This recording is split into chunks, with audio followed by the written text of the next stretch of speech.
तर अन्न आणि औषध प्रशासनाच्या परीक्षेमध्ये गैरप्रकार झाल्याचा आरोप झाला आणि त्या संदर्भातले पुरावे सुद्धा समोर आले आणि त्यानंतर संपूर्ण भरती प्रक्रिया रद्द करण्याचा निर्णय महाराष्ट्र लोकसेवा आयोगानं अर्थात MPSCनं घेतलेला आहे। गुन्हे अन्वेषण शाखेच्या अहवालानुसार परीक्षेमध्ये गैरप्रकार झाल्याचा तर निष्पन्न झालाय आणि एकाच उमेदवाराला या परीक्षेचा प्रश्नसंच मिळाला आणि त्याचा लाभ घेतल्याचं उघड झालंय।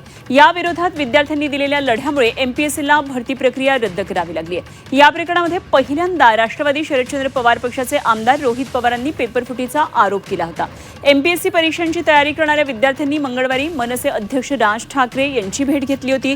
तर पुण्यामध्ये लोकसभेचे विरोधी पक्षनेते राहुल गांधी यांनी घेतलेल्या छात्रों की गूंज या कार्यक्रमात एका विद्यार्थिनीनं हा मुद्दा मांडलेला होता।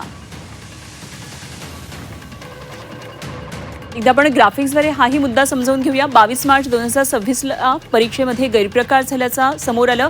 22 ते 26 जुलै 2026 दरम्यान उमेदवार लोकप्रतिनिधींकडून तक्रार करण्यात आली। परीक्षा आधीच प्रश्नपत्रिका व्हायरल झाल्याचं उघड झालं। एकाच उमेदवाराला प्रश्नसंच मिळाल्याचं आणि त्यानं लाभ घेतल्याचं निष्पन्न झालं। औषध निरीक्षक पदासाठी लवकरच त्यामुळे फेरपरीक्षा आता असेल।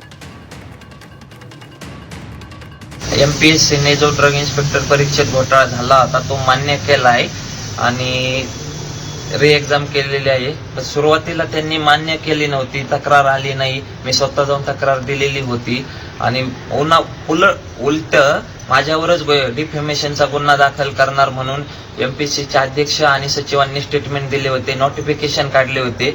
मग आता त्यांनी अजून नैतिक जबाबदारी कोणी स्वीकारली नाही, MPSC आयोगातून कोण जबाबदार आहे वगैरे, आणि त्यामुळं हा पूर्ण अहवाल आम्हाला पूर्ण मान्य नाही।